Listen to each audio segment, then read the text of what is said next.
Welcome everybody, and thank you for attending today.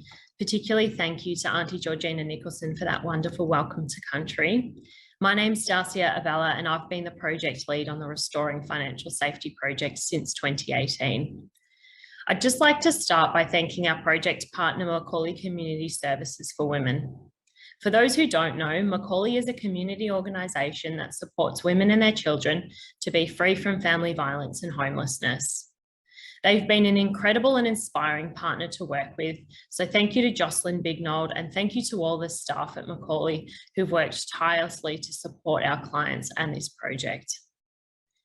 I'd also like to thank our project funder, the Lord Mayor's Charitable Foundation, who supported our work in economic abuse through multiple phases, and specifically this project since it was just a seed concept. Now, before we get into the report findings, I'd just like to start by providing a short introduction of the history and context of the project. WEstjustice's work in economic abuse has been approached in multiple phases and over many years. The first phase of the project began in 2015 with our research. Our research sought to explore and provide recommendations to the legal challenges faced by victim survivors after their experiences of economic abuse. The Royal Commission into Family Violence then occurred in 2016. WEstjustice gave evidence on our findings from our 2015 report, and the Commissioner then made a number of recommendations about how industry and government can make reforms to help alleviate the stress and detriment of economic abuse. Shortly after the Royal Commission, WEstjustice then commenced the second phase of the project, which involved connecting and working with industry to create processes and pathways for family violence victim survivors to access relevant hardship supports from businesses.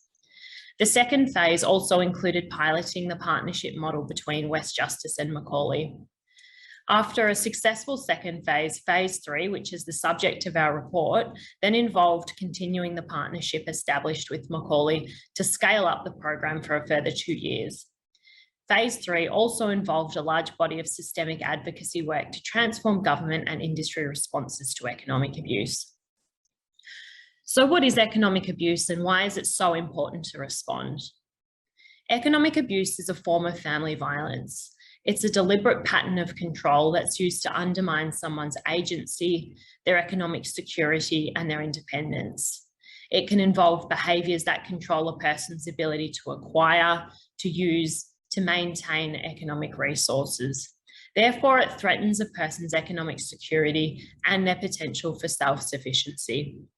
It can be a broader concept than financial abuse alone. Economic abuse can include control of other economic resources, such as the use of a car, a place to live, communications devices, and enabling oneself to engage in paid work. Economic abuse can present in many ways, but some of the most common examples that we've observed through our clinic work include coercing a partner to take out a credit card or a loan, or to guarantee a loan or relinquish their assets, deliberately accumulating debts in a partner's name, and deliberately accruing infringements under a victim survivor's name. It's crucial to respond to economic abuse, and that's because it constrains a person's financial independence, it limits a person's ability to meet their own needs, and it can limit a person's ability to meet their children's needs. The cost of not responding is detrimental. It can lead to people remaining in unsafe relationships.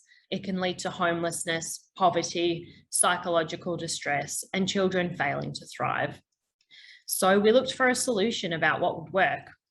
Our solution is the Transforming Financial Security project. The model is a client-centered service designed with the aim of providing holistic, multidisciplinary assistance to victim survivors of family violence in an environment of trust and safety. The model embeds a WEstjustice lawyer and a financial counsellor into McAuley House, which is one of their transitional accommodation sites where many women live. McAuley House is also a hub for a raft of integrated services, including psychology, nursing, and employment services, which made it the perfect place to provide financial and legal support to family violence victim survivors. Whilst we are assisting a person with their financial or their legal needs, that person is also concurrently being supported by a social worker or a case manager who is employed by McAuley. This has meant that a person's needs are holistically addressed and that in working together, all three supports can achieve better and more cohesive results for the individual. We found that in order for a program to be effective, there are a number of requirements. Firstly, a client-centred service is vital to providing a service that is safe, accessible, and that minimises re-traumatisation. Second, a multidisciplinary integrated approach is needed to provide a comprehensive response to concurrent legal and non-legal problems. Third, a no wrong door approach ensures that no matter where the client enters the system, they receive the support that they need through a high level of coordination between the services. 4, a transfer of trust works because that's the safest place for the provision of services to the victim survivor, is the organisation where they've developed that trust and safety. 5, legal problems are life problems, which is why the project model prioritises early intervention and focuses on clearing away debt and other legal issues as quickly as possible so that victim survivors can focus on key issues like secure housing and employment. 6, training across disciplines ensures that the case manager is equipped to understand key issues and to make appropriate referrals into the clinic. And lastly, committed partners and continuous communication was a key driver of the success of this model. So we'll now turn to some of the incredible results that we've achieved throughout the project. I'll start by focusing on the outcomes we achieved for victim survivors.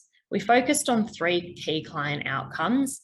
They were financial independence, safety in housing, and mental health and wellbeing.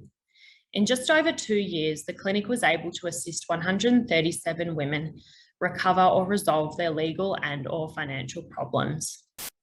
In terms of financial independence, over $904,000 worth of financial problems were resolved to our clients' benefit. That is in either debt waivers or compensation. This dramatically improved their financial position and their security. This also meant that clients whom we assisted with financial matters were on average $11,000 better off following help from the project. We also played a significant role in repairing their tarnished credit records, meaning that they were no longer prevented from accessing essential services such as mobile phone and internet contracts, as well as future borrowing due to a poor credit rating. And importantly, 89% of clients reported that as a result of their engagement with the clinic, they now had a better understanding of the options available to them if they faced legal or money problems in the future. In terms of safety, there was a 52% increase in clients who reported that they were confident that they now had long-term or a secure place to live following help from the clinic. 79% of McAuley workers strongly agreed that WEstjustice's support via the project meant that they were able to support their clients into housing more quickly. The clinic's intervention also meant that women were freed from the power and control of their perpetrator that their perpetrator had subjected them to throughout the economic abuse and family violence. In terms of mental health and wellbeing, it was also reported that there was a 95% increase in women who said that they now didn't have to worry about legal or financial issues preventing them from moving on with their lives, where that was a previous barrier. However, the results were not just limited to victim survivors. There was also direct benefits for McAuley too. And generally, the outcomes achieved for family violence service providers are, firstly, it relieved pressure from family violence service providers, and this was because easily accessible legal and financial counselling services have allowed family violence social workers and case managers to spend more time on their core work. When surveyed, 93% of McAuley staff said that they can spend more time with clients on things that matter. It also reduced the referral merry-go-round. The availability of an embedded lawyer and financial counsellor combined with the in-house supports provided via McAuley meant that victim survivors can get many of their needs met in the one safe environment. However, an important driver of our casework at WEstjustice is not just to assist individuals, but also to use the experiences of people to inform and influence lasting systems changes within industry and government. Throughout the project, we achieved a large number of systems changes, and this was in 6 key areas. This includes housing reform, vehicle registration reform, toll road reform, fines reform, credit and debt reform, and insurance reform. Unfortunately, I don't have time to go through every area which is detailed in our report. However, I did just want to give one example, and that's relating to VicRoads vehicle registration reform. To give a bit of background, we were persistently seeing victims survivors of family violence burdened with driving fines incurred by their violent partners. But due to the operator owner's provisions in the Road Safety Act, the registered owner will be held responsible for the conduct of others where the owner does not or cannot, often due to safety risks, nominate the driver within the prescribed time. If a person leaves a violent relationship, they may continue to receive fines despite having no access to that registered vehicle. The issue arose with VicRoads because there was previously strictly one way to transfer vehicle registration and therefore stop the fines from being incurred under their name. But that one way was prohibitive for victim survivors because transferring registration out of a victim survivor's name required the consent and signature of the perpetrator and payment of fees. The inability to transfer registration out of a perpetrator's name also meant that victim survivors were unable to re-register vehicles, leaving them exposed to fines for driving unregistered. To address this problem, a highly collaborative approach was taken by WEstjustice. WEstjustice worked with the Infringements Working Group and the Economic Abuse Reference Group to approach this issue. After a series of roundtables were held, a working group was established within VicRoads to action the need for change. VicRoads developed a dedicated policy to deal with the situations I've just described. The policy sets out the alternative process for victim survivors to apply for transfer of registration into or out of the victim survivor's name, where the normal process cannot be followed due to family violence. This policy change means that victim survivors across Victoria will now be able to free themselves from the weaponisation of driving fines, regain their freedom of movement, and move on from the violence. And that's just one example of where we can use our casework to effect lasting systems changes for the greater good. I'll now turn to the key findings and recommendations. So to sum up, we found that the Transforming Financial Security project benefits victim survivors of economic abuse. It benefits family violence service providers, and there were also benefits for the laws and systems impacting victim survivors of family violence.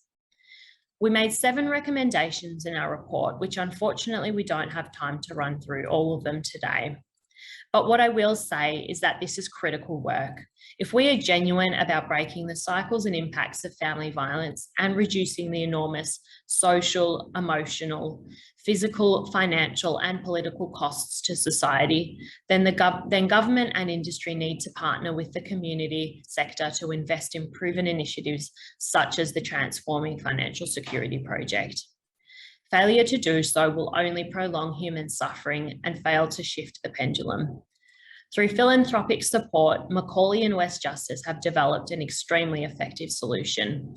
The model is well positioned for scaling. The report provides the evidence and narrative for government to lead reform on family violence and economic abuse. This is a collective effort in which government is a critical partner. Expanding the Transforming Financial Security project will allow us to implement a number of the other recommendations in the report, including increasing community legal education about legal options to deal with economic abuse, conducting further research about the impact of early intervention on housing outcomes, further examining the long-term impacts of early financial and legal assistance delivered via the project model and increased mental health and wellbeing, and broadening the remit of legal work done by the project. Thank you all for listening today.